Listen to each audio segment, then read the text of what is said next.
into place, and also starts to enact the fulfillment of some of the prophecies that come from the law as it goes through. The genius, as we know from Crowley's writings, genie is our higher self, or our holy guardian angel. So we know that even the law is certainly the law would not have happened if it wasn't for the holy guardian angel of Aliester Crowley. Aliester Crowley being an avatar or a rebirth of a particular divine aspect that was represented by a consul, the priest of particular location, Ashtes. And the homunculus. Now, we'll discuss what a homunculus is, and it's a being that is created from spirit by particular processes for a particular reason. That term became popular with the alchemists. But there's other terms for it. We'll have a look and see how this actually applies. So, as I've said already, there's more to the law than we think. Yeah, I think when we're very, if we've all, like all of us, except I think Willie, we all experienced a reading of the Book of the Law.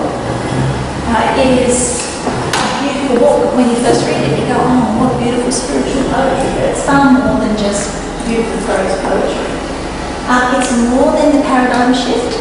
And it was really interesting. I was just listening to a talk by Daniel Gunther this morning, in which he's talking about when they on the house of the paradigm shift. But a lot of the things that were brought to the fore, the Book of the Law, had already been started by the Hellfire Club in the 1700s. A lot of the moral changes, a lot of the shifts, bringing equality, and a lot of the direct use of magical practice for personal evolution, and sexual magic, which they were using the tantric practices straight from India, because they were getting exposed because of the colonisation of India at that stage. So the paradigm shift had started in Europe in the 1700s, but it wasn't cultural. It was very much an underground movement, which is why it was called the Hellfire Club, because it was underground, and they thought everybody that went through this was going to parallel the Renaissance and that sort of thing that you're talking about. Yeah, it was. But they literally had underground cabins under this gentleman's house where they used to have their ceremonies to hide. But a lot of amazing things started to come out of it. A lot of the Renaissance stuff started to come out of that. The Book of the Law is also a revelation. I think it's a personal revelation for all of us when we start to experience it. But a revelation is something that reveals a truth to us. I think when we think of revelation, we think of the Book of Revelation from the Bible. But it's a revealing of a truth that's bleedingly obvious that we didn't notice before. That's what revelation is. And if it's a truth, then it should follow through and be true with everything. So we're going to have a look at some of the parts of it that are technically very accurate as well. At that time, they included facts that weren't general science facts and history facts that weren't very well known at that time, but have since proven to be accurate. And so that follows that it doesn't always follow that if part of it's right, all of it's right, but it certainly follows that if some of it's right, then more of it has to be correct than what we think as well. And also the prophecy part. You don't often hear many people speak about the prophecy part of the Book of the Law. And there's actually quite a few parts that speak about prophecy, about something that's going to happen in the future. And this is one of the purposes it serves.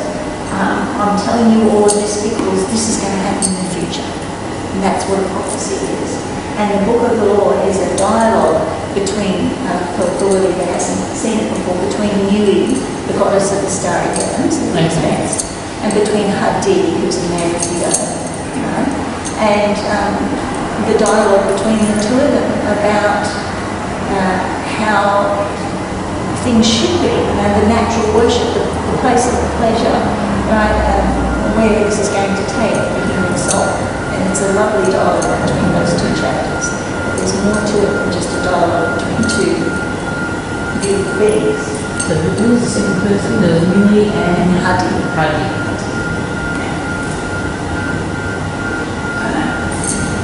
So there is alchemical symbology in this, so that's why I picked that term. that title for this talk. And if we have a look at this pendant that we have here from our alchemical brethren in the 1700s and through to the 1800s, early 1800s became the late 1800s became the early 1900s. Basically it says the end hangs down from the start.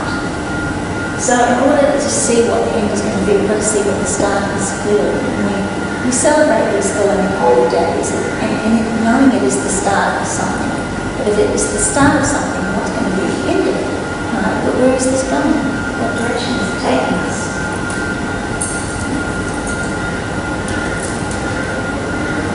Right, so how did it start?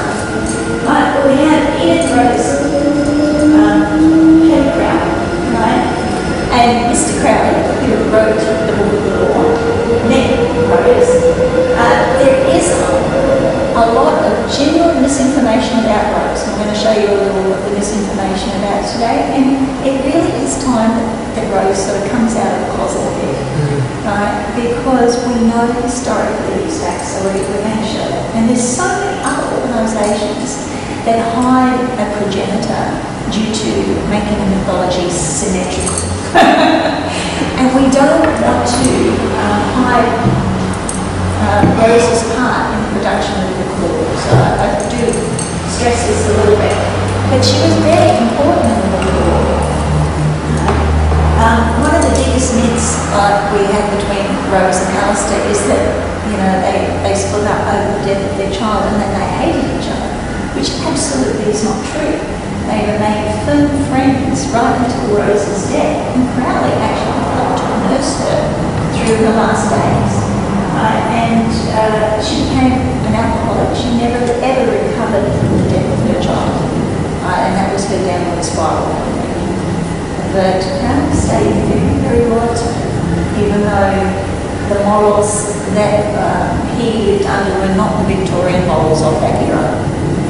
He remained very loyal to her, and she to him. And I have spoken a little bit before to a few people here about there is a very vague connection with Crowley to my family, in that Rose was actually a very good friend of my father's grandmother.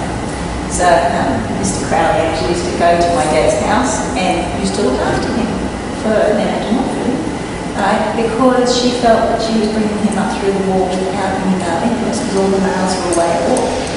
So he saw something in young Geoffrey and he used to come and play chess with him and tell him, and Dad said some of the best things he ever learned about being a man, he learned from this gentleman that used to just pop in every now and again and come and play chess with him and take him for walks. So one thing that Dad always speaks about, why it's good to lose. Because when you lose, and one of the maxims he learned from chess was if you lose, you've got to play somebody who's better than you. And if you play and lose, you learn how to play the game better. And Dad said that was one of the best lessons he ever learned in life. Was if you lose, because Dad came in his young days to have quite a temper, not to be upset, you just learned a really big lesson. Right? And you now know how to play at that person's level because you've seen what they've done to defeat you. And you know, so for Dad, from about 10th through to about 13 or 14, he had this influence around him of not so much Rose, which I think by that time she had passed away, but the friendship that Crowley had with D'Montford had stayed so much that he helped her out with.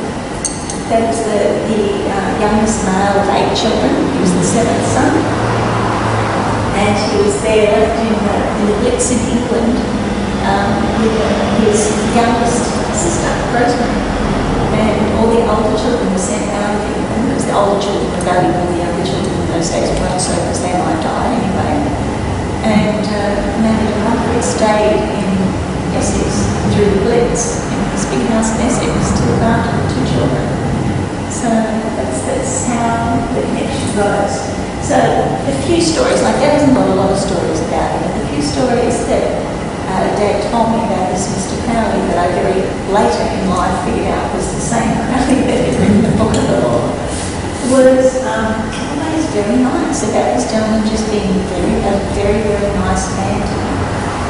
So when I started to hear all these stories about how Aliester Crowley was a beast and such a horrible person, like, that doesn't equate with the guy that's Very common. I hear that quite commonly, that sort of very negative feedback about the man. Yeah, well, he did start his own negative feedback. There was a purpose to it during the war, right? That he was actually feeding a lot of misinformation to the esoteric and occult cultures that Hitler was thriving on. They had the Tuhuli and Viril and quite a few other, and Babalon and Liber. Right? They had quite a few societies that were based on science and esoteric philosophy. And Aliester Crowley used to feed them misinformation. But in order to do that, he had to make people believe that he was disloyal to humanity. And he did that for the Secret Service, but when the war was over, they never bothered to help him correct that public persona that he created. So, so he sort of was his own personality. So it's a little bit out of focus, so it's out of my eyes.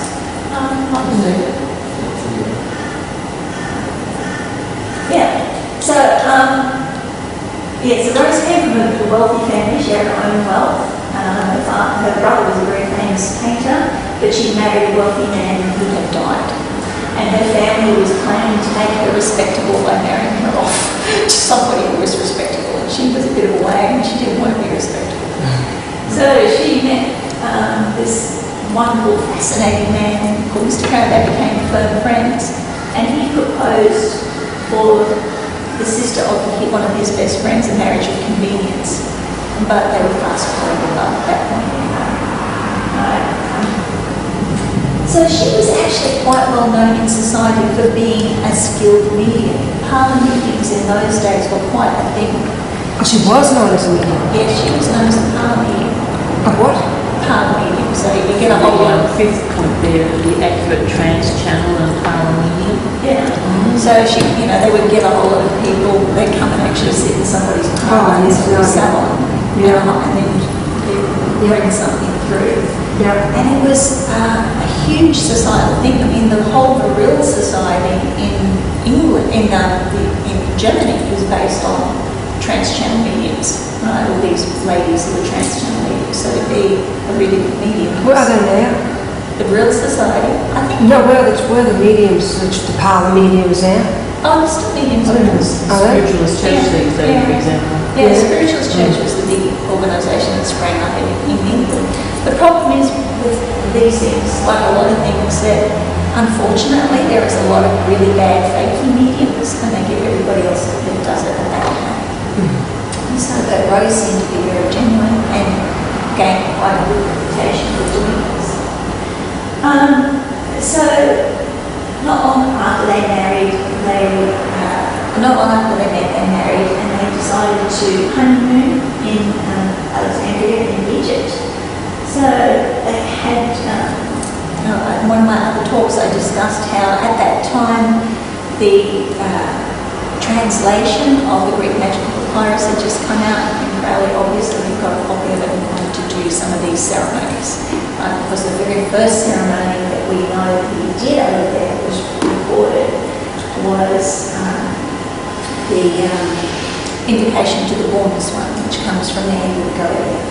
And it was also the invocation actually comes almost word for word straight out of the Greek Magical Heir. So he wanted to give this a go. So he went over there to do that.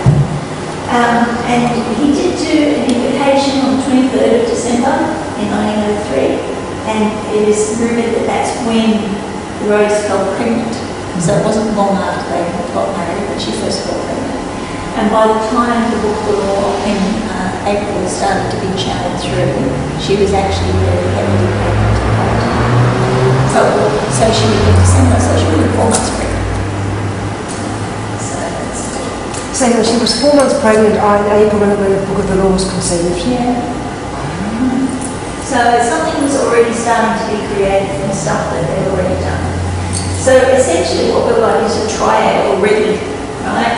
We've got Rose, We've got Crowley's daughter, who is as yet unborn, who he gave an amazing name to, who we mark, who takes that photo just a little Liber, apparently called Lily most often, and Aliester himself. But when you see the things that he actually writes about his daughter, there were great expectations of her being very special because of the circumstances of her birth. Unfortunately, she died. How old was she? 3, I think. I think so, child. Yeah. Yeah. So Rose started to channel through. What happened is that, I'll go back to the previous slides I skipped again. Right. So, I skipped the date of the start of the law. But anyway, what happened in early April? The solstice, isn't it? Yeah, I think it was April 4th, is that correct? First. They did the 8th, 9th, and 10th. I think on the, it was the day before, a couple of days before, she went into a trance, went into a trance. The 20th of March. It was on the 20th of March, thank you for that. Oh yeah, so the next day on the 21st of March, so it must have been on the 20th of March. She went into a trance and started saying, "They're waiting for you, they're waiting for you." And when he questioned her about who was waiting, she was able to say Horus and others.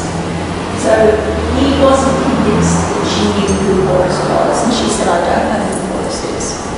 So he asked her a series of questions about Horus, which she answered very correctly because Crowley didn't actually like mediumship. He didn't like the whole trans channel thing, and he was so quite openly. So he asked her about 20 questions to prove that this was a genuine experience that she was having. And the next day they went into velLegis Inn, and she was able to identify Horus on the Stella of Revealing. So this is the exhibit. It was actually listed in the museum as exhibit 666. And Crowley had one of the things he had identified himself with was the number 666. Thank you to whoever published my little article in the magazine about 666 in the Bible. 666 is actually not the number of the beast in the Bible. 616 is the number of the beast in the Bible. She owed to sin. But it was mistranslated as 666. However, 666 is the number of the sun. And you often find Crowley referring to himself as the sun. So if you get the magical square of the sun, do you know what a magic square is? That's where we get a whole lot of numbers. We've got 1 to 36 in the square of the sun. You arrange them in a particular order so that you get the same number whether you have a look at the diagonal of the square. And it adds up, every way you look at it, adds up to 111. So you've got 6 lines of 111, so the total of the square is 666, which means the number of the sun is 666. So we had the shining beam on Crowley, not a horribly dark, nasty beast, and that's really what he was identifying himself with. And we also had a shining beam identified in the Stella of Revealing. We've got a little quote there. "O you unique one who shine as the moon, who deliver those who are in the sunshine, open for him the spirit world. Indeed, Osiris shall go forth by day to do that which he wills upon the earth among the living." Right, so we've actually got Horus was the defender of the sun, right? Very much a defender of the sun on its journey through its dark night, right, and through the underworld. So it becomes obvious that when you have a look at the book of the law, it's very much referring to the birth of a child. Right? And sure, that would have been subconscious, very much on the mind of both Crowley and Rose at that point, because she was pregnant. But we know from our study of magic that the production of a magical child is something that we create from magic. So if you have a a ceremonial session of sex magic. Sex magic is where, basic tantra, where you're coming together, you have sex with the purpose of releasing energy in order to create something. If you have ordinary sex, when you come together, enough energy is released to create a child. If you don't create a physical child, you can still use that etheric energy to create something in the world. And so, we're seeing this over and over again in the little references to a child, a magical child, something that was created in these worlds. So the union of the naturally gifted psychic with a talented magician has a really long history. We've got Moses and Aaron. Castro used to have child mediums who used to assist him. And of course we've got John Dee and Edward Carey. And it depends on what book you read. Some books say Rose Kelly is a descendant, other books say she's not. I do tend to think she's not related to John Dee and Edward Kelly. I can see it. So some books say that she's the forebear, he was her forebear, and other books say that he wasn't her forebear. So Rose and Alice's choice of Egypt for that honeymoon was no mere whim. They were there to see what their combined talents could reveal. We've recently translated a copy of part of the Greek magic papyrus. They were eager to try this Greco-Egyptian magic in Egypt itself and see what they could connect with in these ancient sacred sites.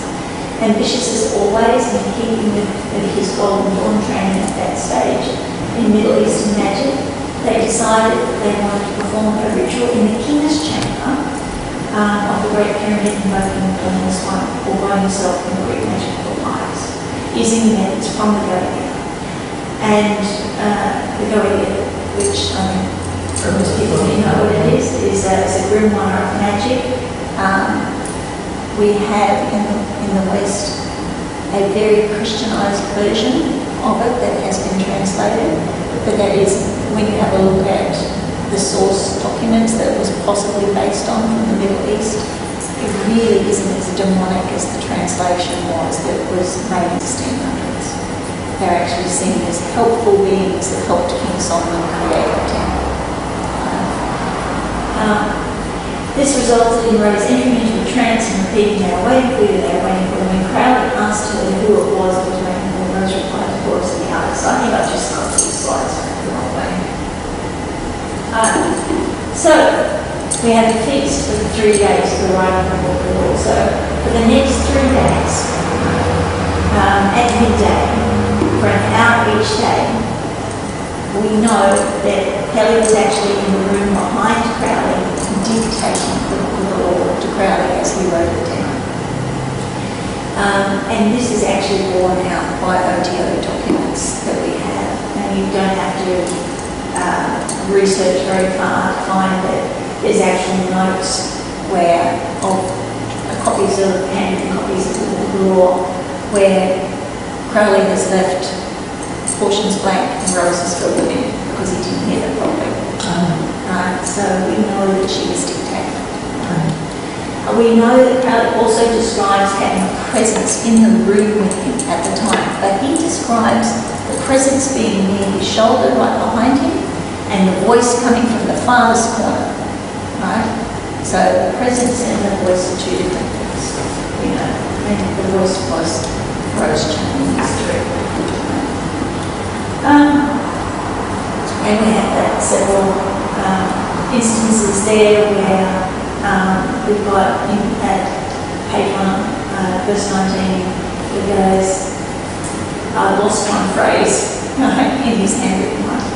And Rose is coming and she's got the shape of my star. It's made out Kelly wrote in a 5-pointed star with the circle in the middle and the circle is red. So that was directly from Rose and Rose's handwriting. Course of Cochnia was filled in by Rose in its place in the manuscript. And Israel Regali acknowledges this from his copies that he was sent. Crowley describes, I already said that, wasn't standing behind him, but Rose's voice came through.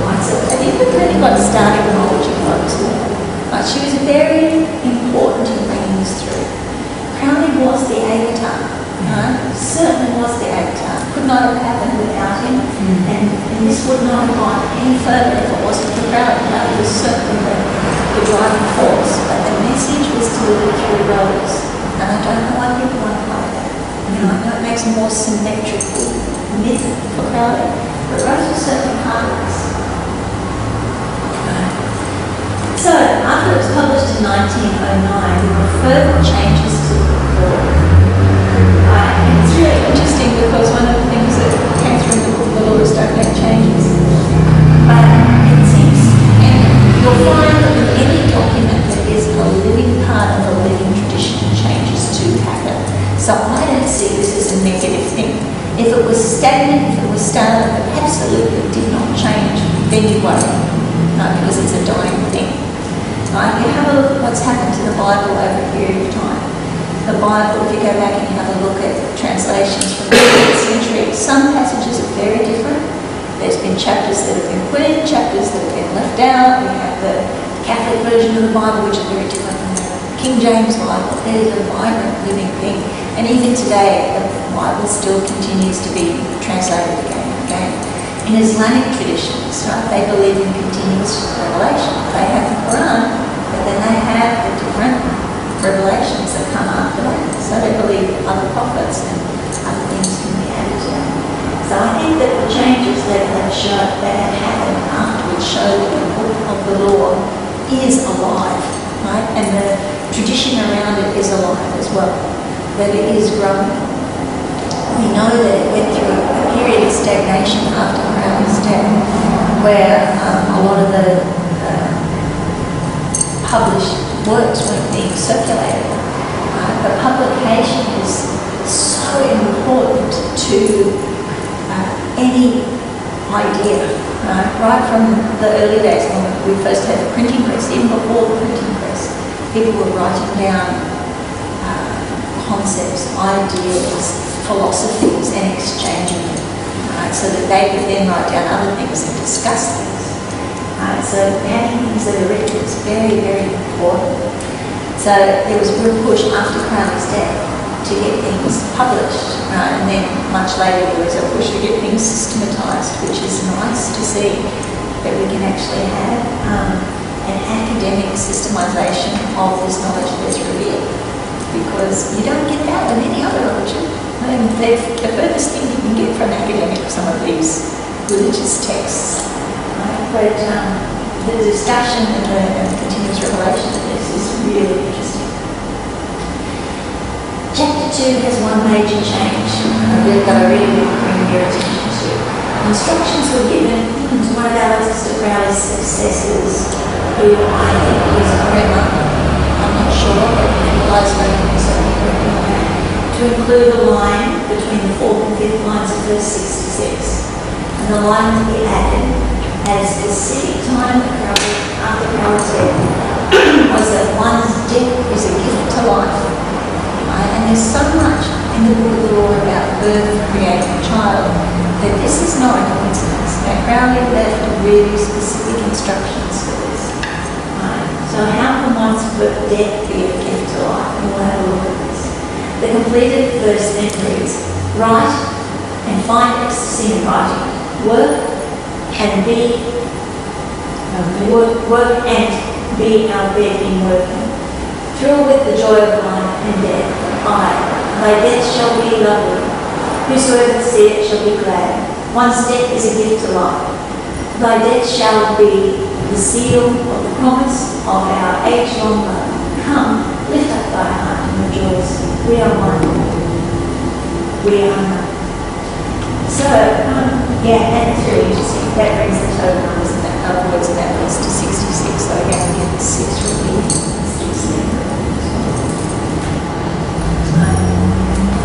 So, just very briefly, I just want to have a look at some of the history that came out of the book of the law, not just from the scholars revealing, but also out of the book of the law. We know he was a priest. We know that he existed. He's been found in history. We know that he worked as a priest at should have a H in it, at Thebes. And we know he was a historical character. right? And this has only been found relatively recently, and of course it was actually historical data. So we know that this person who is spoken of as being part of the law was a real person in Egypt 3,000 years ago. So they connected with the real energy of the real person and the energy of this world. Now, what is really interesting about him being a priest at this temple is Hatshepsut was the incarnation of Mut, and Mut was a form of Nui. Right? In fact, if we have a look in our our Egyptian mythology, we see that Nui was not just a single goddess by herself. She was actually one of three sisters. We have Nui, Mut, and Tefnut. And these three goddesses were called on by Ra as the sun was going on its solar arc through the underworld. And they were called on to defend it when it looked like the night was the darkest. So there's a lot of allegory there. She was also a form of Sekhmet. So the goddess Sekhmet was the Tefnut was a form of Sekhmet. So even though these were three separate goddesses, they were one goddess. So it was sort of like a trinity of goddesses in one. Three sisters that were one goddess. So it's really interesting that he did serve as a priestess of Nui. And Nui was very much about keeping the sun alive, bringing the sun back to our world, bringing revelations to the world. And that's actually Hatshepsut's Hattush there. So we have the sun with the goddess Mut. So that's how you actually write Hatshepsut. And the other thing that's very interesting is all over the temple we have symbols of gods. And you see the gods in specific places for specific reasons. But on the entrance, on the way in, Horus is defending all of these entry positions as you walk in. So that's the temple there. So Crowley speaks about Anaconsu being a past incarnation. And Crowley actually wrote about 6 incarnations, past incarnations that he had. So in a past life 3,000 years ago, he was working there in that temple, right? And all of this symbology. So you can imagine him walking up these stairs. And the really interesting thing about this temple is that this temple was a sleep temple. What? A sleep temple. Do you know what a sleep temple is?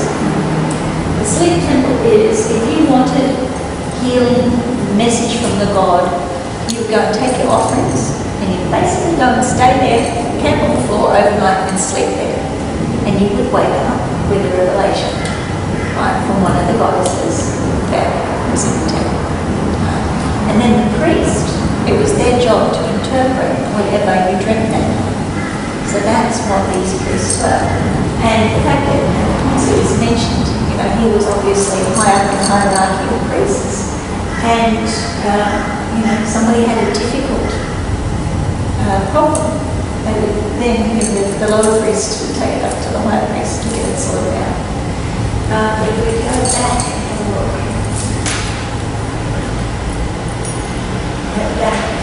Now, with the stellar revealing, what we've got there is Horus or Horus Dahati. Right, so Horus is a form of Ra, the sun god. But you can always identify priests in the Egyptian writings have cheetah skins on them. There are cheetah skins, and there are pictures of Crowley when he's dressed up in his robes with cheetah skins. Okay. I didn't think to put a picture of Crowley in there in his cheetah skin. So that was how you identify the priests. Only the priests were allowed to wear cheetah skins.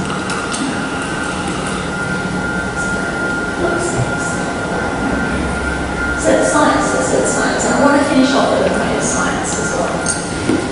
So what happened much later is we have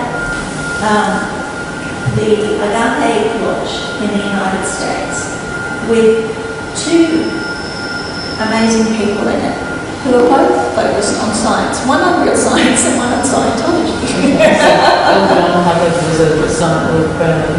Yeah, and so then we have a picture of them both there. We have Babalon on that side, we have Parsons on the other side, and I'm not sure which lady that is in the middle. I'm not sure if that was Betty. I don't think that was Betty. Betty was blonde. I don't know if that was the previous wife or another. I don't know if that was Marjorie. You can't quite tell. Or it could have been another member of the lodge. But they started doing a working together. Now, one thing I've spent a long time doing is having a look at whether or not how involved Crowley was in this working. Because most of the things you read say that 12 months before his death, Aliester Crowley started to correspond with Parsons about doing a specific working, a Babalon working, right? And we know that Crowley and Parsons did correspond.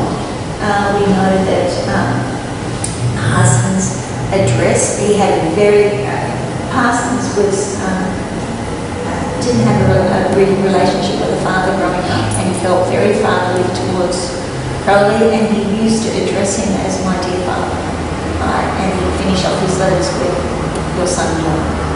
But were they actually, discussing this? Because there's a lot written by Crowley about how he's worried about the Babalon. We'll go into that a little bit later. But essentially we have these two characters that were immense figures in history that changed the world from the 1950s forward. Doing this work, let's presume it was for Crowley, it was almost exactly 12 months before Crowley's death. Right? So again, there is a revelation coming through here. Right? And what is the Babalon working? Right? The Babalon working is very much about two things. About manifesting your ideal female partner to do sex magic workings with, so that you can release a lot of energy. But when you do sex magic, what you're trying to do, you're trying to create a magical child, trying to bring something into the world that will have a reaching far-reaching effect for yourself or for something else. So they started the Babalon working, we know that, and they formed a series of magic ceremonies or rituals from January to March in 1946. Now, I know this is a big jump from the Book of the Law to the Babalon working, but what Parsons wanted out of the Babalon working was to establish something, so we'll go into what he established. But he actually wrote a lot of Liber 49. Which was about the Babalon working. And in that, he himself says, I would like this to be the fourth chapter of the law. So he's treating it like a continuous revelation.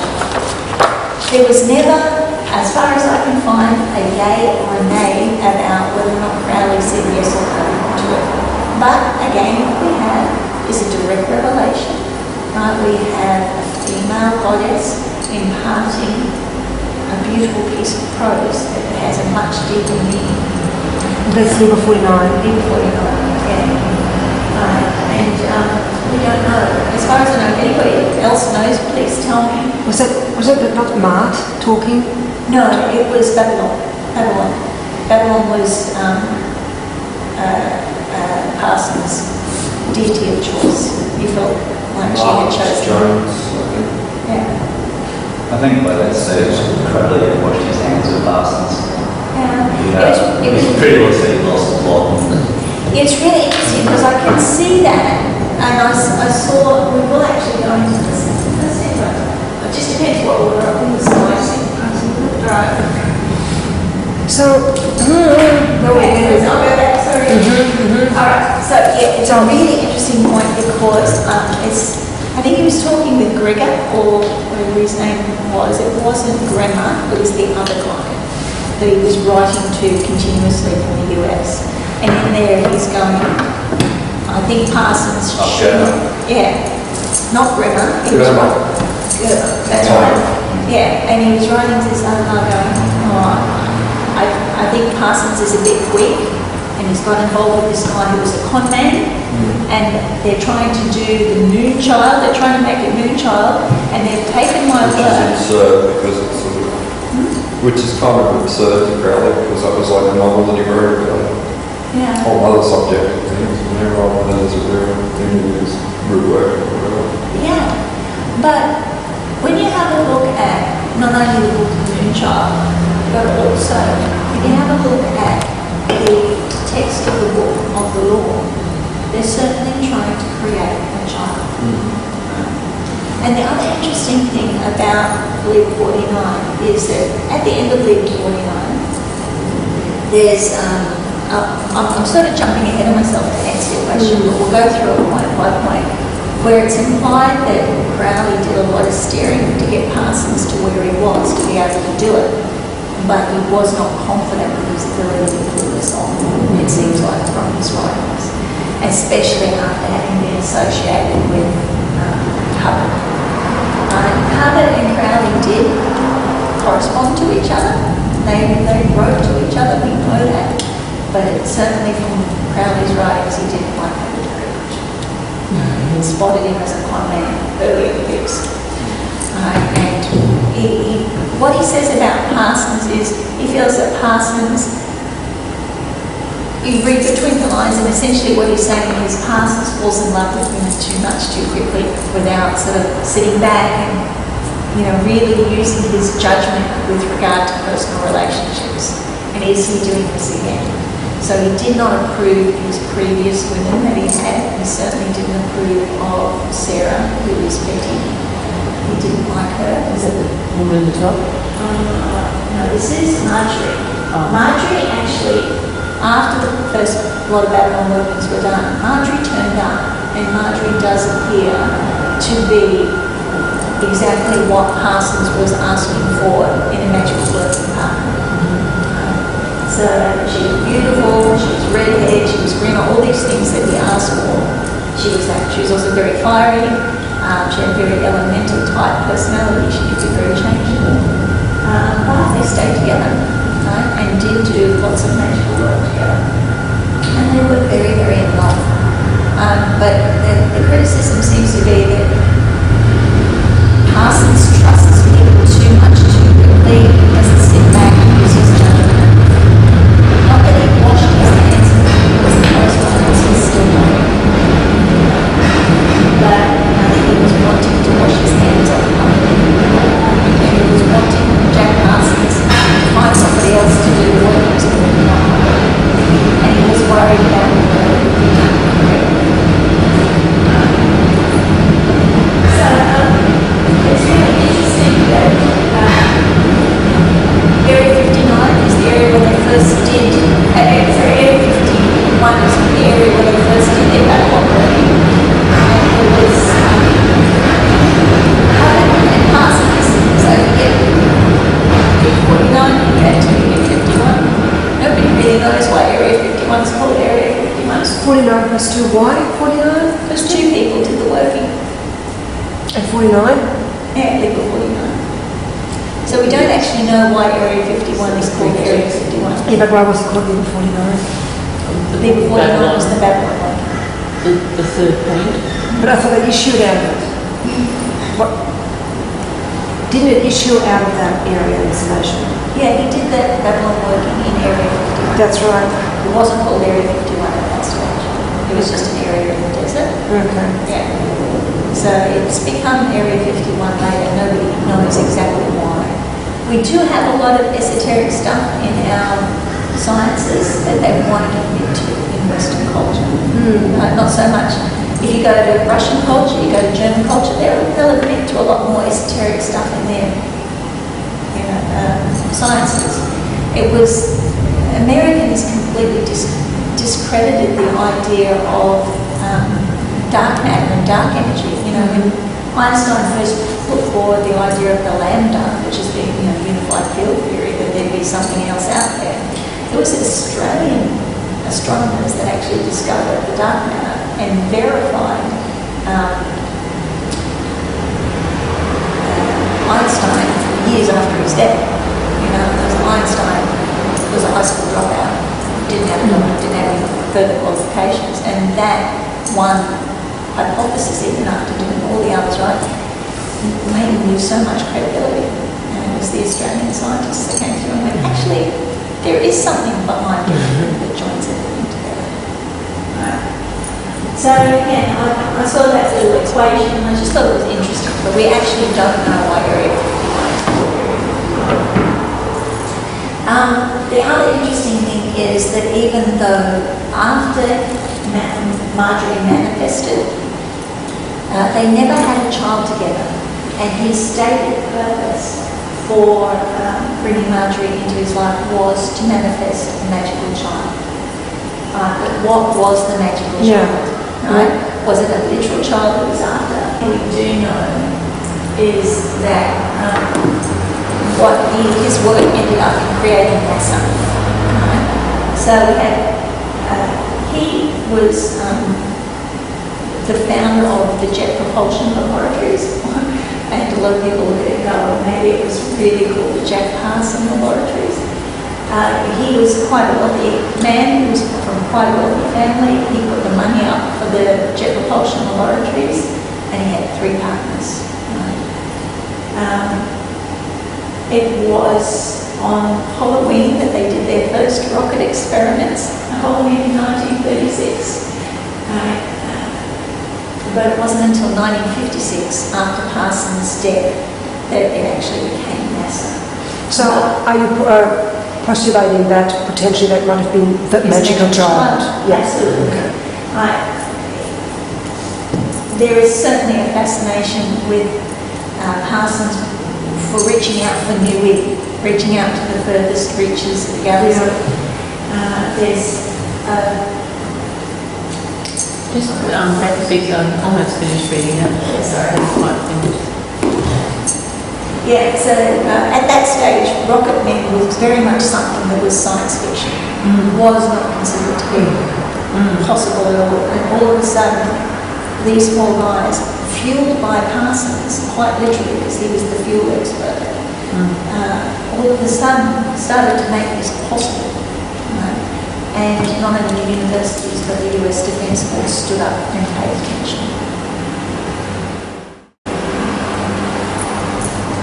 And very quickly it has evolved into, and he is acknowledged, but history, they do want to write him out of history books because of his, and they, if you have a look at him on different encyclopedias, they say because of his quirkiness, his involvement in the occult, they saw him as a potential security threat, even though there was absolutely no security threat around.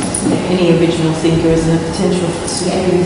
And now, even though he was an absolute genius, he was really brilliant at what he was done, it's still embarrassing for them to go, oh, we have another magician who has made world break.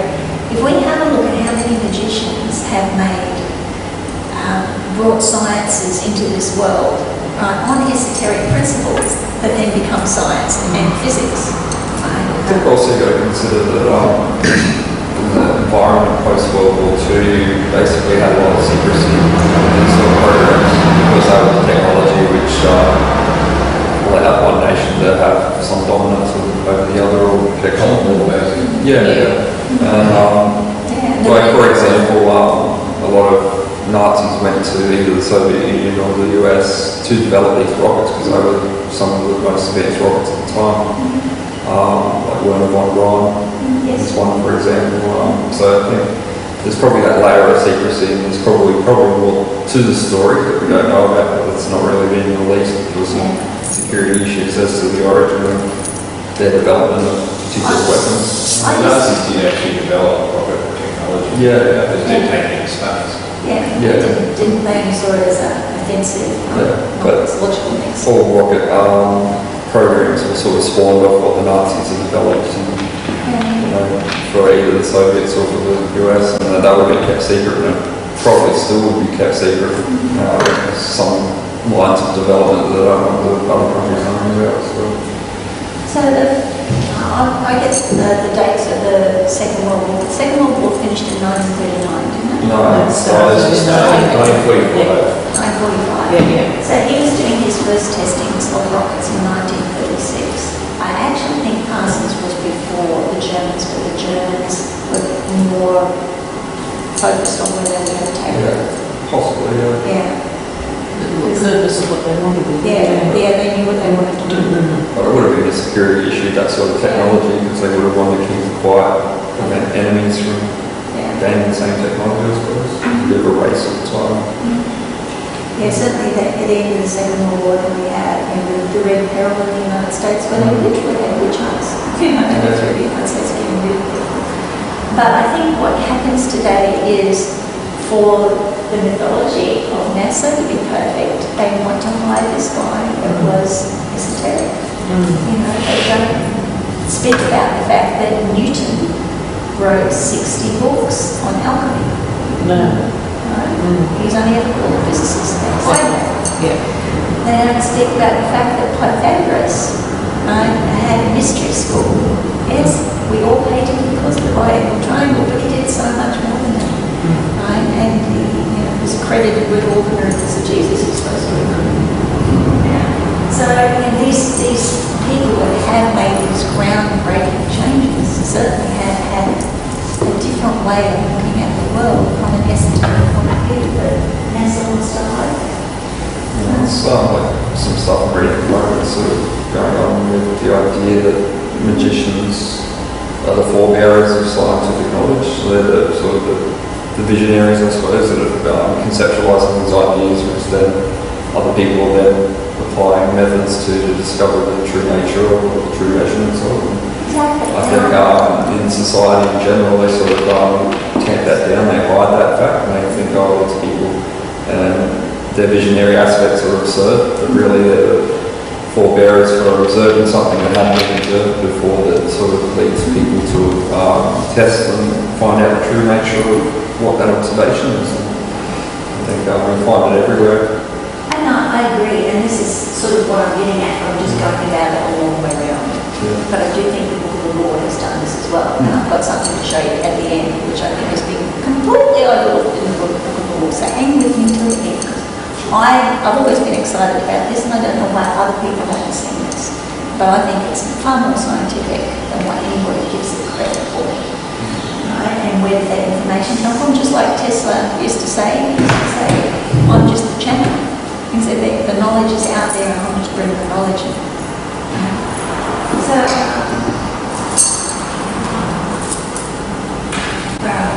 I thought a bit of popular culture would be interesting. Apparently, Howard Stark from the recent Iron Man movies was based on they groomed him on the image of Jack Parsons. Right? Because Jack Parsons, at the time he was alive, was in the newspapers constantly. Right? They used to call him the merchant of death. They used to, all these sort of things about him. That is actually the comic book that's on that side is actually a comic book from the 60s or thereabouts. So it pops up in comic books at that stage. This Jack Parsons on this side is just one cover that somebody did, so this is more popular culture. But it's interesting that he remains in the subculture, but he even comes up in the Iron Man movies, as the model for Tony Stark's father. And he was very wealthy. He did become very wealthy out of all of this, but he was not smart with his money. He did, like Crowley warned him not to trust people that were untrustworthy. And it wasn't just but he did lose quite a bit of money to people that should not have been trusted, including like the governments as well. But do we know that Ridley Scott is doing a movie on Jack Parsons' life, which is something I found. Strange Angels. Yeah. So there is actually a book called Strange Angels, and Ridley Scott has bought that and is currently in production to bring this out. So hopefully he will be put back in history books where he needs to be put back. Now, this is a documentary from NASA that I was able to download the other day. And I thought I'd share it with you. It only goes for about 5 minutes. It's just a 5-minute, this is how NASA got started. And then the documentary starts with a picture of Parsons. But you see how many times you see his picture and then how many times his name is mentioned.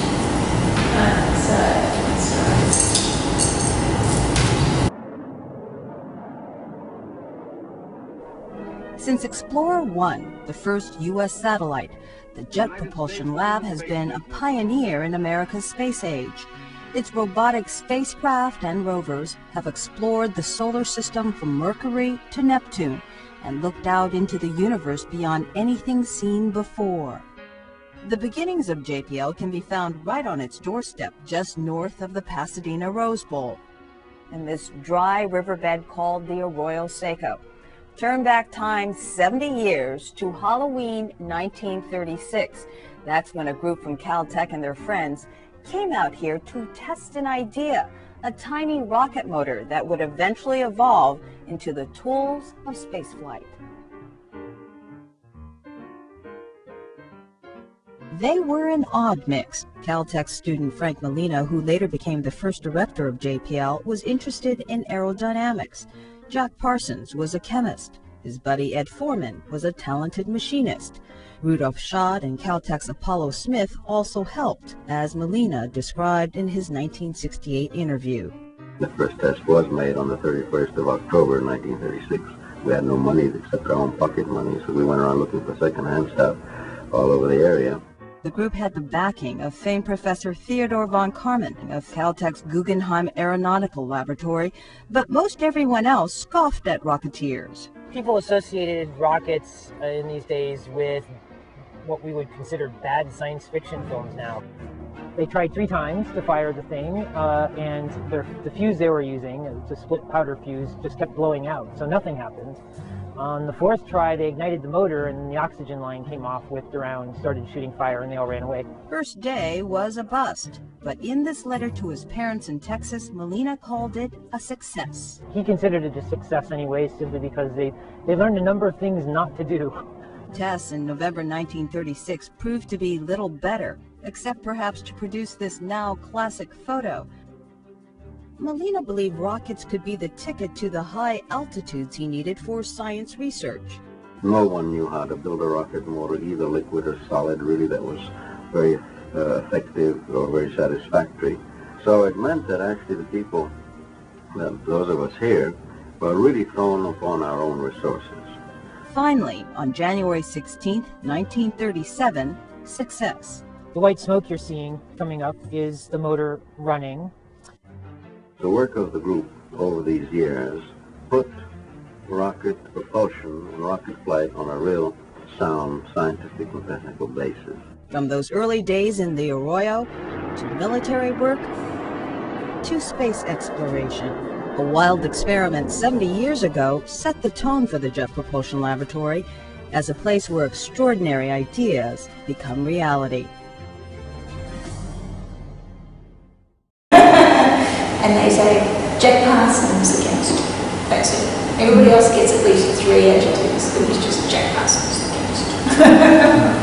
And Frank Molina didn't actually end up running JPL until the government took over and asked Jack Parsons to leave. Before that, it was actually Jack Parsons' business. So it was his money, and he set it up. It was his concepts, his original drawings. Molina was a mechanic. But, you know, it's just horrible that they can make somebody a footnote to history when they've done so much. Let me tell you about Jack Parsons. Parsons was a genius. Parsons was a mystic. Parsons was a crazy man. He and his old buddy from junior high, Ed Foreman, they'd been sending off rockets, sky rockets, bottle rockets. Supposedly their backyard here in Pasadena was pockmarked with rockets that had been sent up. But they had reached the limits of what they, as amateur experimenters, could do. They wanted to know the theory behind the practical applications that had already figured out. So you go to where the theory is taught. You go to Caltech. They turn up at Theodor von Karman's door, saying to him, "Dear Dr. von Karman, we're just a couple of townspeople. We would like to find out a little bit more about rockets. Understand you're the one to tell us." And von Karman, a genius, a master teacher, says to them, "Boys, I'm going to send you off down the hall to one of my favorite graduate students who's come here from Texas and who's also interested in rockets, a fellow by the name of Frank Molina." And out of that relationship between Parsons and Molina, I think there was a great interaction between the two. One, the theorist with a dream, one, the practitioner with a dream, whose dreams came together and demanded money to make it work. And on a nice fall afternoon, they drove up, set up this rocket motor on the floor of the Arroyo Seco, just a little ways up above the Rose Bowl, without any homes around, any people around much. It's going to make a devil of a noise when the motor worked.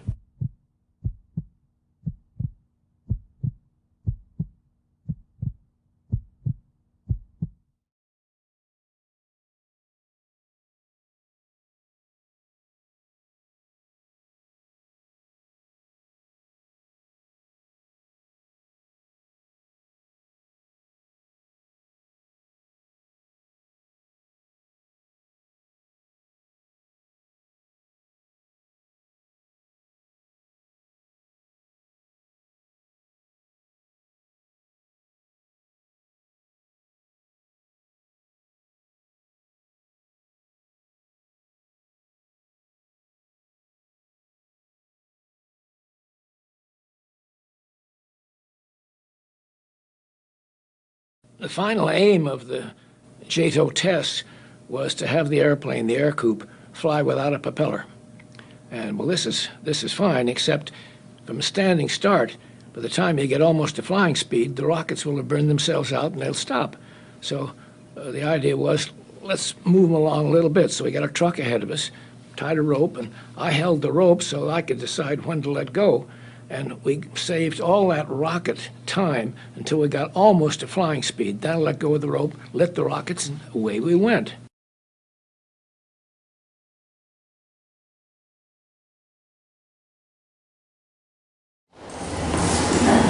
And one of the things he used to do was every time he was doing a rocket experiment out in the desert, he would do the hymn to Pan.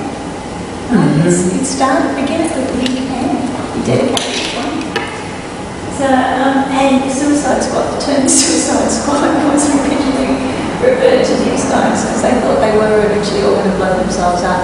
Unfortunately, the airplane did blow themselves up. It was Parsons. He did blow himself up. It was really mysterious. There's a lot of conspiracy theories about his death. He'd been involved in a couple of court cases where he testified against the police as having assassinated somebody with an explosion, and he was able to say no, it didn't come from the front, it came from under the floorboards, therefore what must have been planted.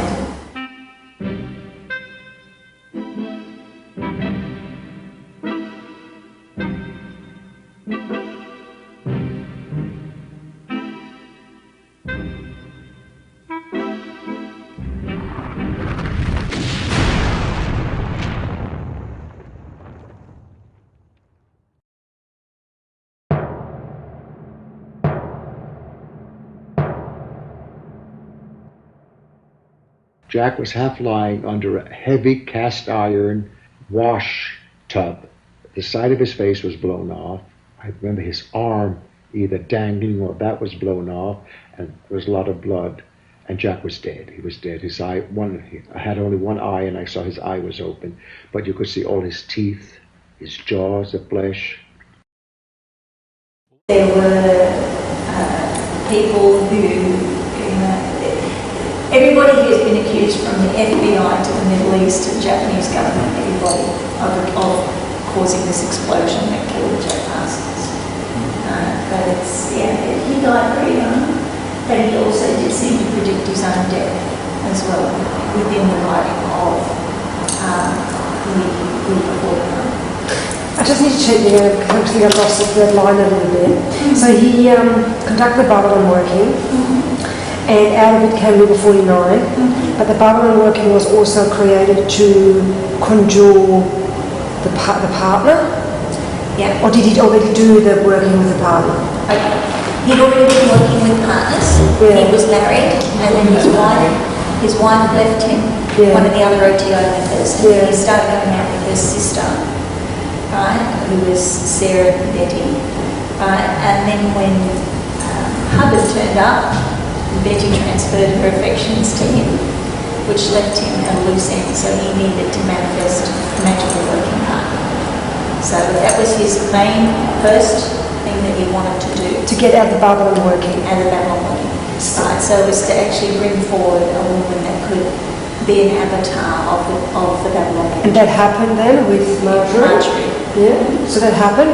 And then he then did magic later on with her. More to the Babalon working, yes, they continued to do more with the Babalon working. Yeah. Oh, it still continued, so it was all meshed into that. It was a series of workings, it wasn't just one work. Right, so it started out without having the partner, and then she appeared, then they continued, and this is all class of Babalon working. Yeah, it appears that they actually did start with Betty, but finished the workings with Marjorie. Okay. Yeah. It does get a little fuzzy around the edges. Yeah, okay.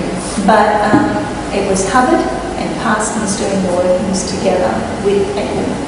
Yes. So the working brought forth the magical partner as well as then ended with one to create a magical child. Yes.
When she came to Los Angeles, and she and Jack Parsons lived in Pasadena, what now in hindsight we call a counterculture, she was a prime mover in it. And she brought to all the surrealism and the symbolism of the French poets, she also brought the Crowley occult side of things, the William Butler Yeats side. So she was able to make contributions as a visionary and as a presence. You know, she was a very powerful person, but she did not use her power in relationships to other people. It all went into her work.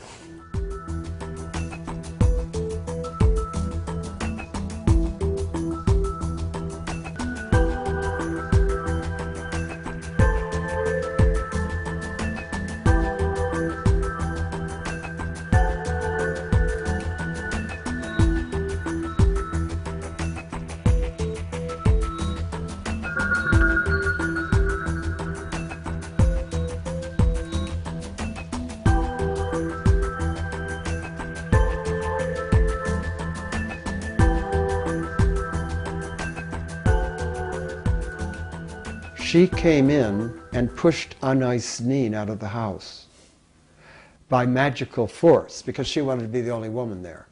And Anais retreated, which is very interesting that she didn't have the power to stand up to Cameron.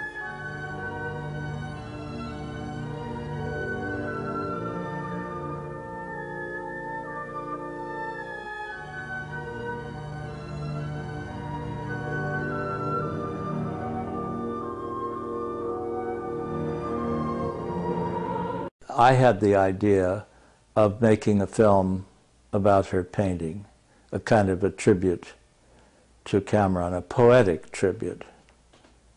And that is how the Wormwood star came about.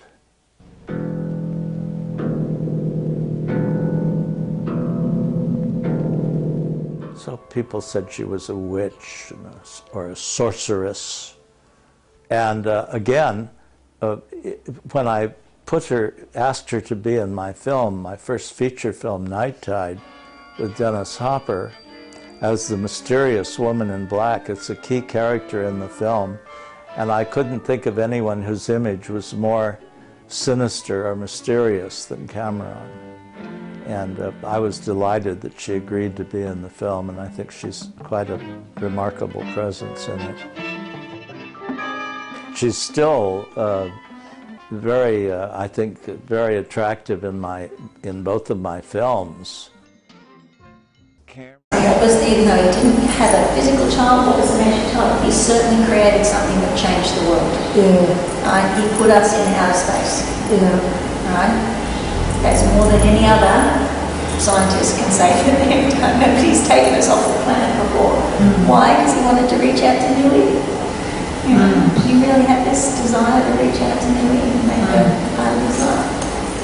Right? So, and that, the desire to reach out to New Eve, right, is from something that has resulted from the Book of the Law.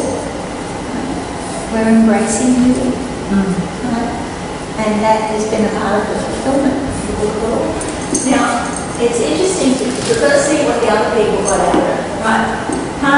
What Hubbard wanted out of the working, he stated to Crowley right from the start, he wanted fame, prestige, publishing success, tax-free. Without going into too much of this, we know that he corresponded with Crowley about this and was fascinated that Crowley had an organisation that was supporting him. The Crowley appeared to be weightless, right? That the OTO and the AA was supporting him. Crowley in his writings very much told him that that's a very low use of magic. You should be looking at higher things to do with this magic. That it was an aberration. And then he should clear himself of these lower aberrations, which became part of the whole process of donatetics later, becoming clear and getting rid of aberrations. So, yeah, so he's got a lot of recognition. He did rethink the way that people look at psychology. He actually ushered in that New Age movement of self-psychology. So Hubbard was the first one to actually do that. And he's become the Guinness World Record holder for the most published author, in print and audio form, and a whole lot of other things that he wanted to have come out of it. So he certainly has got prestige, he certainly has got infamy, he certainly has become very well published, and he certainly has set up an organisation that supported himself. But did it really change the world? Not as much as what Parsons did. There's a really interesting, there's this little clip I'll play for you where during a talk, Hubbard refers to Crowley as his dear friend. Have you guys heard that before? That's something I'm actually saying, so just about the brief. The magic cults of the 8th, 9th, 10th, 11th, 12th centuries in the Middle East were fascinating. The only modern work that has anything to do with them is a trifle wild in spots, but it's fascinating work in itself, and that's work written by Aliester Crowley, the late Aliester Crowley, my very good friend. In the years of the primal force, in the dawn of terrestrial birth, man mastered the mammoth and horse, and man was the lord of the earth. He made him in hollow skin from the heart of an holy tree. He compassed the earth therein, and man was the lord of the sea. He controlled the vigor of steam, he harnessed the lightning for hire, he drove the celestial team, and man was the lord of the fire. Deep-mouthed from their thrones, deep-seated, the choirs of the eons declare the last of the demons defeated, for man is the lord of the air. Arise, O man, in thy strength, the kingdom is thine to inherit, till the high gods witness at length but man is the lord of his spirit. So this is Crowley in, sorry, his pentagram. So, we know what Parsons got as their part of the fulfillment of the law. We know what other got. What did Crowley get? We know that Crowley has always been purist with magic. He's always wanted the highest, the good, the best. He always wanted to excel. That was always the issue that he had with other magical organisations, that they were not excelling, that they were self-aggrandising or using big words instead of... I always loved that about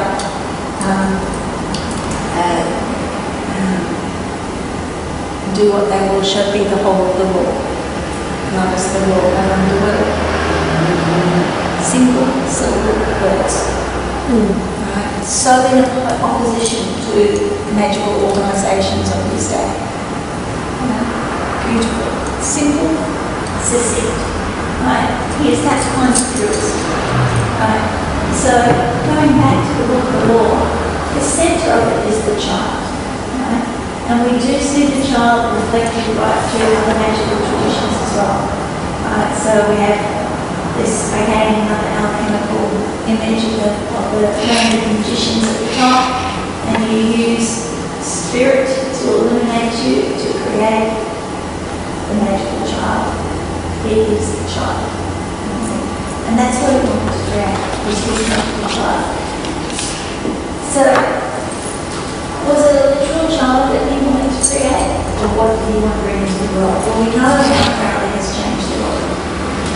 We know that, he's come out of subculture, right, to emerge in popular culture in a way that really has changed the 20th and the 21st century. It's changed the way that we feel about our rights, our liberties, what we can achieve, what we should aspire to. We know that he's done a lot of inspired the Beatles, we want to go to the Sgt. Pepper's album. He did all of this, right?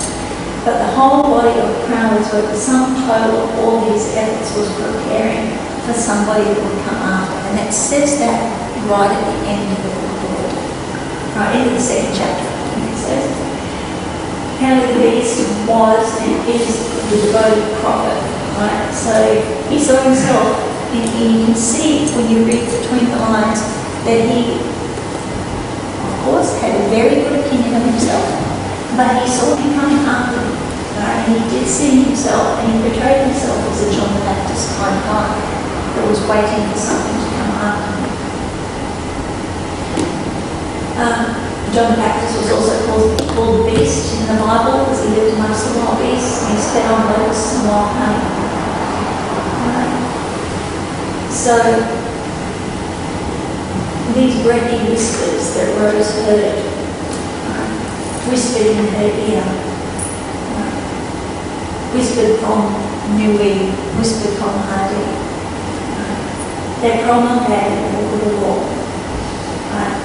And then he created for her a body, this goddess that is speaking to the brain. So when you say created her a body, yeah, a body. So Crowley speaks about the possibility of his own reincarnation. He speaks about coming again, and he speaks about if he does come again, to look and make sure it's him and don't let anybody else get in that place. But if we have a look at all of these references, this is in the book of the law to the child, right? The feast of 3 days for the writing of the book of the law, and a feast for Tahuti, the child of the prophet. -- secret. This is the secret of the book of the law, the prophet. Then I will lift to the pinnacles of Mount, and then I will breed from her a child mightier than all of the kings of the earth, and I will fill her with joy.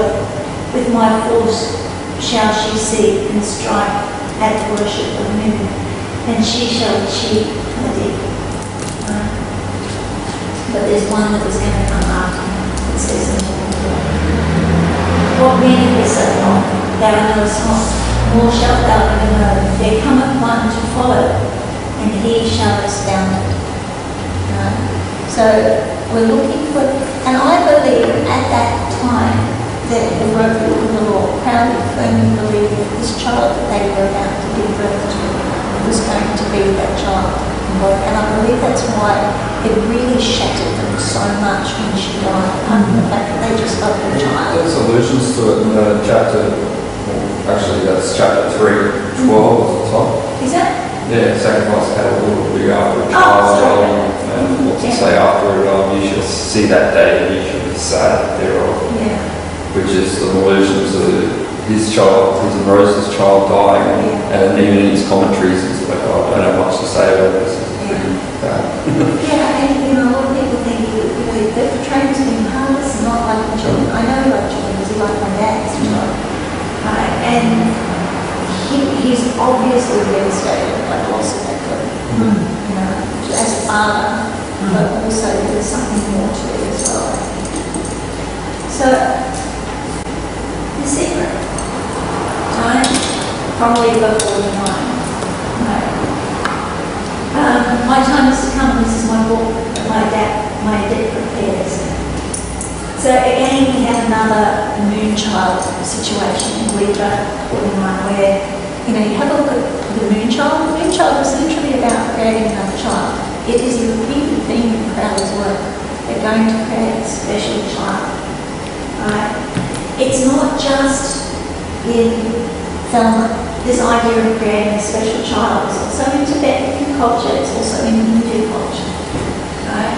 In Tibetan culture, it's called a tulku, right? Where you bring forth a child that has the personality of somebody that existed previously. And they believe that there's two aspects to it. That yes, they are born with some of the memories, and yes, then they have to be educated with the rest of what they're supposed to do. So when they get their young lamas that have been reincarnated, there's a difference between just a lama that's been reincarnated and a tulku that's been created to specifically embody the energy of a lama. Usually a tulku embodies the energy of a deity. Right, so that's generally what a tulku is doing. And of course we have that concept in Hindu culture as well. So just going back when you said about created her body, what do you mean with that? Or what is that body? Well, literally becoming a person on this planet. That's why the one who initially Crowley's daughter. But also you're saying that when you had the little previous thing, he created her body, that was his child. Yeah. Okay. Yeah. Okay. So a literal person. Yeah. So, and this again is listen to something just driving here where they said cultures before the 1900s didn't know of sperm. The Australian Aborigines knew of sperm 40,000 years ago. And the idea of homunculus was that they actually lived as a small person within the sperm. Right? And of course that's an allegory, but if you have a look at a lot of different cultures, the spirit in a lot of traditional cultures, they believe that their consciousness comes from the sperm. And the mother has the seed, like the empty vessel, right? But the father puts the sperm in, puts the consciousness. And the alchemists also believe this. So, golem, just to expand on that a bit. So golem is a Jewish idea of creating a being, but it wasn't a birthed being. It was like they'd go and they'd go down to a river and they had pure water and they find pure clay and they form like a creation. And they would bring that creation to life. Okay. Alexander David Neal also speaks about creating one out of spirit completely, and she actually created a lama that walked around with her that other people could see. And then it started going a bit haywire and she had to deconstruct it. So this idea of creating the Jewish golem is also usually got a set purpose. Yeah. And once that purpose is fulfilled, But, you know, it's the same with these magical children. You know, they have a very set purpose. They come into the world with a very set purpose. So it's really interesting that at the end of Liber 49, it is said that some of Liber 49 is written and audited by Crowley. Oh, it's one of those things that later that the OTO has become very good at, and that's making sure you know what is commentary and what is original text. And the Liber 49 is a bit mixed up. We sort of don't know what is Parsons and what is the commentary from Crowley. At the very end of Liber 49, it certainly appears to be commented on by Crowley, even if it's only part of the verses. But in that, he implies that Parsons himself was a magical child, that he was created and directed specifically for the purpose of doing this Liber 49 thing. And if you read through the steps there, the birth, how he was brought forward, father separated from your mother so that you might grow up with a hatred of authority and the spirit of revolution necessary to my work. It doesn't sound like Parsons writing about himself. So we have potential magical child in Parsons, which can also be why Crowley was so disappointed by his himself involved with the wrong people. So we have to look at that and see what was actually happening there. It'd be nice if we could get some more clarification on that. Alright, so this is the most exciting thing I think about the book. So we've had a look at how we've had a lot of magicians over the years that have changed the world through science. And one of the proofs of their magic is their science. And one of their proofs of their science is their magic. And eventually our society will evolve to know that.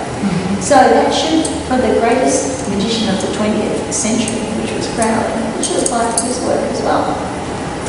So this is something that I looked at, and I loved solving these little puzzles. I looked at this and I went, how have I never seen this before? And I read it the other night when we did the initiation again, and I was just even more sure of it after I read it last night. Right, so the future of the book of law, right? So chapter 276 gives you this string of numbers and letters. What meaneth this so called? Thou knowest not, nor shalt thou ever know. There cometh one to follow thee. He shall expound it, but remember, though choose none to be me, to follow the love of new, in the star of heaven, to look forth upon men, to tell them this glad word. Right? It really is incredibly cryptic. I mean, even if you leave out that string of letters and numbers, but that's what we're talking about. Yes, there's somebody going to follow. We know it's about newly. What is the glad word? Right? But remember, O chosen one to be. Yeah. Not O choose none. Did I say O chosen one? Yeah, it's all the time like that. Is this? Rather than choose none, it's chosen one. Oh, so the end's in the wrong spot. Yeah. But remember O chosen one, so the end should be one. I just copy and pasted that from sacred texts. It was the quickest way to do it. So I didn't notice that before. So that doesn't make sense if it's like O chosen one to be me. Yeah, it's referring to the But remember, So what it does with regards to creation of the magical child and what we're implying here, because what can also happen with these tolkus, you can have more than one spirit in the one body. So Crowley would come back with his daughter, or come back and be his own daughter. And Crowley did say he wanted to come back as a woman. So it's quite possible. So anyway, so this is what I found, and this is the part I'd love you to give me an opinion on. So we have our string, right? So I split that up into numbers and letters. So to start with, I had to look at just the letters, and I tried substituting, doing gematria on the numbers and substituting the numbers for letters. And the only thing I could come up with was chromatography, and which was invented in 1906, which is ironic, but it's a form of having a look at the analysis of photographing different substances. And then we're still left over this big long string of letters. So I thought, no, that wouldn't work. So I thought, no, let's be a little bit more simple about it. So I had a lot of anagrams, and I came up with proto-galaxy. You can get proto-galaxy in Aiwass, right? Which went along with what I first thought when I saw it. So if you have a look at a proto-galaxy in Aiwass, they are measurements when you're having a look out in the universe at other galaxies. You want to see what the pressure is in that galaxy. So they have a look at the Aiwass in a proto-galaxy. And then we're left with only a few letters and numbers at the end. Right? But what I first thought when I had a look at that was that it was a star map. Right? Because there's the numbers as a star map down below there. Right? And it wasn't a big leap for me to think star map because, hey, it's about New Week. Right? So, you know, and that verse that we just read said it was going to be about New Week. So what I did was I put those numbers on the star map and I put it into the Google Star Search. I know I probably should have gone to the observatory and I put it on Google Star Search. And what we get is a body of blue proto-galaxies in that location. You can see down in the corner here, that's the same numbers. You see this big arch of the blue proto-galaxies? They are objects on the furthest reaches of the known existence, right? That is as far as they can possibly photograph. And we get these arching string of blue stars. And I thought, oh, that's very interesting. And did we find this recently for what they prophesied a century ago? Yeah, no, I've heard about this year as part of the research. Yeah, look at this beautiful arch. Right, through the galaxy, and I thought, oh, well, I've got to do a little crack on this and see how it goes. So I just put New Year at the top of it. But the blue is the colour of the proto-galaxy. This dark, rich blue is the colour that the proto-galaxies come out. They come out as this dark blue colour because they've got high pressure. They emit UV light and they're right on the edge of the galaxy. If they didn't emit UV light, it's looking something down. Yeah, but so they're right out on the edge. So what it looks like, if it is channeled correctly, is that we actually have a star map for New Week in the Book of the Law. Yeah, so she's actually telling us the answer to the question. Yeah, so Louis is telling us in the Book of the Law something that neither Rose nor Crowley could possibly have known because they didn't write star maps that way in those days. So she's saying where to find her if we look up into the night sky. Isn't that lovely? So here we have the science, the solution to the problem. Right? It shows us that the Book of the Law, along with all of the other magicians, is incredibly scientific. Right? And looked so far ahead of its own being, so nearly 200 years ahead of its own being to be able to find out. But it says in the Book of the Law too, though, that she's nowhere to be found. And well, it's the farthest reaches of the galaxy. Cool. So that's the end of my discussion. So it's up to you guys now. What do you think? I just thought that was a really nice validation of the Book of the Law. I'm sure, look, that's just what I found, and it's just my opinion. There are, as we saw, some Roman numerals left over there, which can be used for something else. And I think it was also after that it says that there's going to be some letters left over, or there'll be more left over to find out. But, you know, I just did that and went, there she is looking back at us.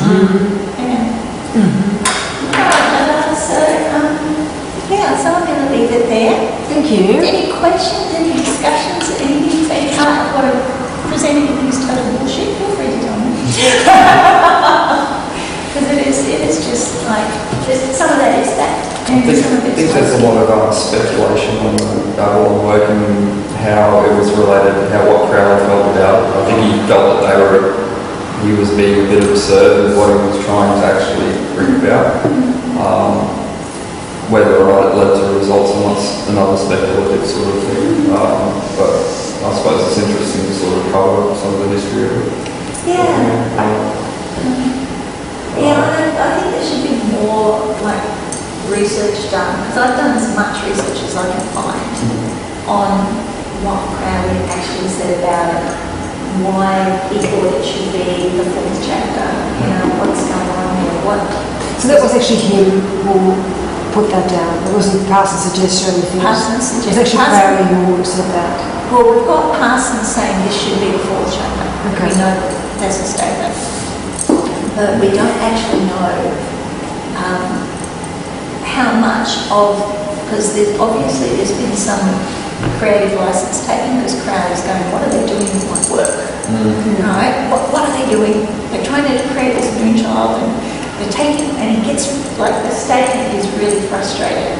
They're taking, and he just cuts it off in mid-sentence and goes, basically says these ghosts that take my work and think they can do it properly without me. I think it also, if you were to add it as a fourth chapter, it would take away from the symmetry that's in the three chapters and what that represents, like the triad, basically, which is like, a male polarity and a female polarity, and that being united and creating a child out of that. What's the other thing else? Also, Babalon as well, the word it's referred to in the first chapter, saying like, that she will reveal the word unto him when the time's right, which I think came out in a particular work, it might be the vision of the voice, and that word got revealed, and that was a manifest form of knew it was unmanifest. It was a potential to be formed, and that Babylon was seen as the tree of life by another, which is sort of a manifest mother, I suppose. So, as for Parsons then coming up with this book of Babylon and thinking of it as a fourth chapter, it's sort of a bit disingenuous, I think, because it was Crowley's, there was a word that was revealed unto him for his identification of his female principle, so on the path, which might be different for everyone, like you might have a different word at that level, I might have a different, what was the discussion over the letters, and I'd love to get the letters see what made him think that he could possibly consider this would be the fourth chapter. What were they working on to make him feel like this was the fulfillment of what's on before? Not that I think it should be. Well, what I think is that I think he got very excited from the stuff that I've read about him anyway. He seemed to get overly excited over an idea and sort of ran with it and other people. So, like at first he seemed very enthusiastic, and I think he was given in the Agape Lodge. I'm not sure of the full story of it from memory, but I think whoever was in charge before him, he sort of, when Parsons came along, his energy sort of put him, and Crowley sort of put him into a high position. But then started the question of some of the things he was doing, other people were writing to Crowley questioning what Parsons was doing. Mainly out of, I suppose they couldn't understand either what he was doing or if he was maybe getting a little too excited for the whole thing, I don't know, but like I said before, I've got to read over a bit more, but... I don't know how long you've been asked to record on the radar, but he'd been in the UNGO, I think, 7 years. So 7 years to coming past his over-exuberance, but I think he's just an over-exuberant sort of person anyway. Crowley seemed to like that at first, but then when he saw some of the things he was doing and being taken advantage of by other people, I think he started to, and other people in the lodge were questioning what he was doing as well. So, but I think there was a bit of a power struggle going on between him and another person. You can tell it. There was, I think, another lady that they put forward as a potential lead, and Crowley basically thought she's too old. Yeah, not that she wasn't qualified, just that she's too old. Parsons has got more energy. So, these letters that are on the internet that have been sent from America to Crowley and Crowley's written back, you've got quite a clear picture of what's going on there. The missing part when we meet is the dialogue between Crowley and Parsons. And then we'll know what Crowley's asked him to do and why he does make these leaps. I'm not saying, I mean, definitely don't think it should be as a But it's just interesting that there's certainly these streams come from which does seem natural. So. It also seems like an ongoing theme with Crowley and students of his that he has a lot of faith in to begin with, and then starts to question their methods and their ways when they start to discover things. Charles Stansfield Jones is probably a good example of that. Accusing him of all sorts of things, but he had a lot of faith in him to begin with, thought it was his magical child. I think there's you have to factor that in as well. So he did actually call him his magical child. Yeah. Did he do that with Parsons as well? Yes, he did. Calling each other fathers. Yeah. So it seemed like Crowley wanted that part of the prophecy of the law to be fulfilled, or thought that it was related to him and his actual physical son, or a son that would be around in his time or whatever. Yeah, he seemed pretty disappointed with all his physical progeny. I'd seem to think it was destined to fail when his children died. The thing that he wanted to try and make the book of law, it kind of suggests that it wasn't for him to know. Aliester annexed the law, isn't it? Yeah, and that's one of his daughters as well. I think she died a couple of years ago. Yeah, but she lived a fairly long time. But he didn't really have a lot of contact with him either. He wants to see this. Yeah. This is a book that's this is the book that I'm working on with this information. I did sort of, I was saying to B earlier, I did sort of prematurely release this after the death of the person that I was working on. I think that it embodies a whole lot of this research that I've done and more. Just to have a look at very interesting streams that seem to try and make things that Crowley is doing, not just with the law, including with the law, but the idea that it's basically based on the idea that Crowley is trying to bring forward a literal child, and that with all of the hopes and aspirations that he had for his original child, his original daughter. So, and I'd love someone who would love to work on that with me, because the gentleman who's helping me edit that was a gentleman from Melbourne called Barrington Vincent Sherman, who's a very long-term OTO member. What was Melbourne? Barrington? Or did you say Barrington? Most people know. Yeah. And just He's the guy you work with on this. Yeah. And he died a couple of years ago, so it took him down my sales. He was dear, very close friend of mine. That's why I released the paper when I initially noticed we still needed a couple of years to work on it. So I haven't found anybody else to work on it with, but it needs a good editor, somebody who the upper top one, someone like you just found out. That bit, I mean, go into that later. I don't mean to. I just noticed it. I'm not sure of that. I like John's script. And it's no good taking this to an ordinary editor because they've got no idea. Yeah, it's a good place. Yeah. So I'm just sort of like I'm the right person and I'll pre-release it. That's a book as it sits at this stage.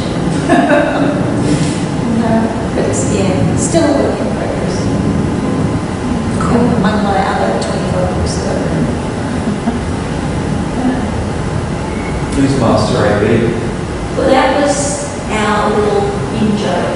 Well, it was the two of us. Oh, okay. It was A and B. And of course, if you sign something AB, that means not to be named.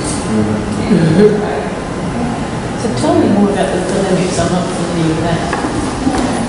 Well, you're in perfect place. Is this the polemic group? Yes, polemic group. I love the polemics. It's about the study of the works of our Oh, is it? Yeah. Okay. And it's an initiative. You go through an initiative process. Okay.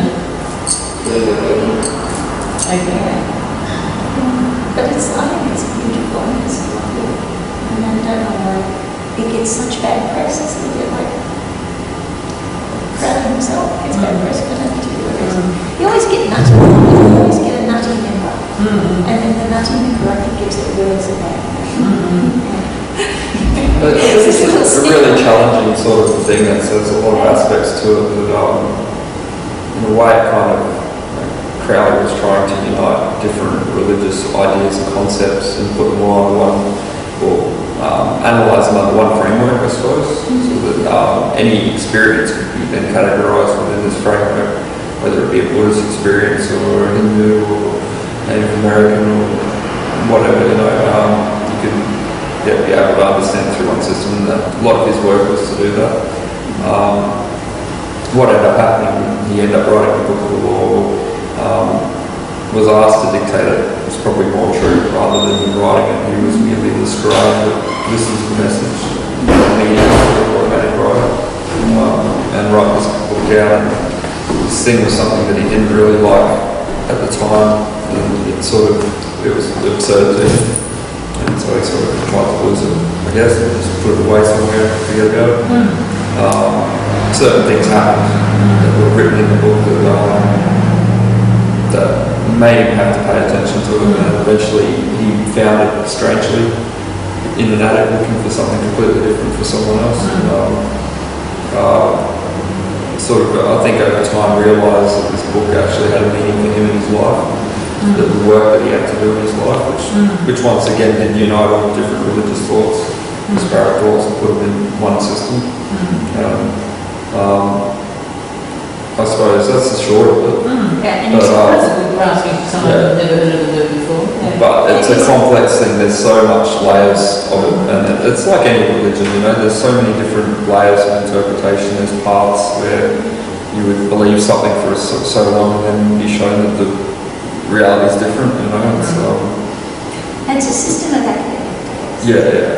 It takes time, patience, and But it's quite old dangerous too, isn't it? So you just, immediately the eyes go into independent suspension when you start reading it. So you've got to sort of really concentrate on it. Definitely.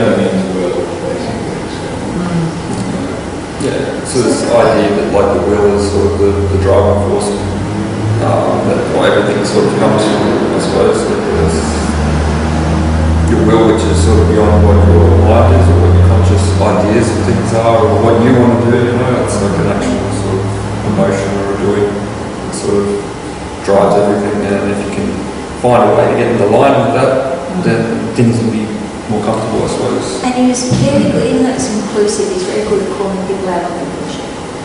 I started out by calling out, the bullshit of Christianity of this day, and then other magical groups, and where they're doing self-seeking stuff or sort of grandizing stuff rather than actually making real progress. And then what are you really using magic for? Like one of the things that's very confrontational to me when you go through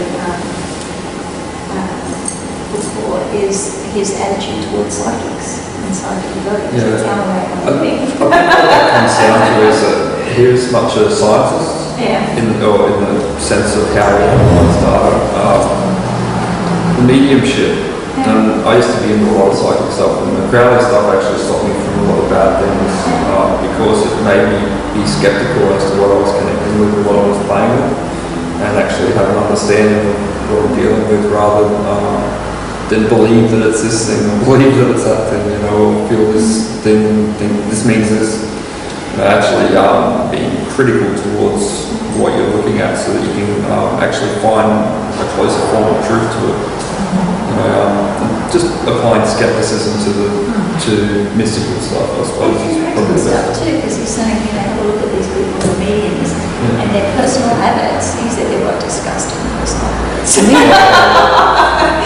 said they've got to have. He said, how can they be doing high, good spiritual work? He said, really, they're just black magicians. But mediums. Really tough. The mediums. Well, this is Edward England talking about. I think also he's a ceremonial magician, and they tend to, for one, create a protective circle and only invite in with that which they call. Whereas a medium might open themselves up for all and sundry spirits, I think the quote is, allow those worms to squirt their slime all over. Yes, it was very, very graphic. Well, what he means is that, like, it's like people do Ouija boards or whatever, and going, oh, any spirits that are out there, come into the circle and, communicate through my hands and speak to me and blah, blah, blah. You don't know what they are. You're basically putting it on faith alone, whereas his system would just basically have a method to bring about that particular God form or that particular idea from wherever safely. So is it then, I found it really interesting, just that thing earlier, when you say you've got a medium or a well-working medium combined with an accomplished magician, kaboom, right? Yeah. And it's a little bit like you've got in itself here again the masculine and feminine polarities. So you've got again the two pillars, but you're sort of changing it over if you say that the medium is feminine, however this is the Baphomet form, it's the wild slime, everything goes, while the magician, it's a channel point, so he's the one, he's in control and he's actually, in conformity with his will, he brings forth change, right? And you've got the medium, which is all goes. So again, you've got the Hanouid Hadith story going on here, and that's an interesting insight I haven't really had. Like this, the wideness of the medium being anything you could put up the abyss, and the magician converging with it in a very willed manner. It's like Dr. John Dee and Edward Kelly. Edward Kelly was a medium, or the other person that scribed had visions and stuff, and John Dee was the one that had the knowledge and instructionalization for him to work within that. So it ends up becoming a bit more of a scientific means to try and attain the results that you want, rather than just seeing what comes about and experiencing that. Really, mediums are more of a communication tool than themselves actually necessarily creating the environment. When I teach mediumship, we absolutely do exactly what was just described. We make sure we set up psychic hygiene first. We only ask for specific people, specific entity. There's, I think every child that's ever had to play with a Ouija board and gone, anybody out there, and they get a result, and they do get low energies. It's like a young girl walking into a bar with a short skirt. Anybody want to buy me a drink? The anybody that answers is certainly the body she shouldn't be speaking to. That's good enough. Yeah, we've got to make sure we speak to them specific ones. So therefore it becomes an art rather than something that is sort of just outlining why it's happening or how you do it. That's right. And you're right, I mean, Crowley's distaste for parlour mediums and parlour scientists and stuff were a lot to do with the time period that he existed in too. There was a lot of charlatans around at that time, and it was a party trick at the end of the night. Instead of standing around the piano, they might do this. So, and there was a lot of people out there who were training themselves as being that type of person, and they were physically doing tricks to try to make people believe that like certain effects were happening around them and stuff like that. Exactly, all that sort of stuff. So he had every right to be very critical of those sorts of people. I mean, you don't really get that anymore with people who call themselves mediums now, usually. It's still out there, there's still there. But it wasn't so prolific as what it was probably back then. Yes, there's no such thing as television or any other style of entertainment, so you had to entertain yourselves. And that was the manner in which it was done. A bit like a ghost story style entertainment for the rich back in those days. But I do like that about Crowley. He's really good at calling people out on their stuff. Uncle Wait. Everybody says about Uncle Wait. He just says Uncle Wait uses 5 syllable words and doesn't know what they mean. It's essentially what he's saying. In that book, Moonchild, calls him Edwin Artway, and basically, rips into it. but does it hyperbole and makes the words that he's writing absolutely absurd, like inventing words that make no sense. Just to give he feels he needs to do it for credibility. And you still see people like that today. Yes. Unfortunately, a lot of them at universities. That's once again assumption that those facts that you've been shown are real, rather than using a skeptical attitude towards them to find the real nugget of truth behind them. You know? And poets as well. Like he got very offended by a lot of poets that he thought were being superficial. And he rewrote a lot of their poetry in the notes. He said, all he's saying is that this man was right. And so he said he should just say that. And he got into huge trouble for profanity for doing that. And he said, this is just a rewriting of that in, gutter language. He's just making that language sound pretty. But so he quite noble for sake. If he felt that there was somebody that needed to be taken to task, he would take them to task. Which takes a lot of guts, actually. It does. You've got to admire that. And that's why it's so unpopular today, for example. Yeah. Got him in a lot of trouble with the respectable folk. Once lawsuits got involved and certain people started getting out of his life because they didn't want to get involved in the shame that society would put on them. He sort of left alone and what of it.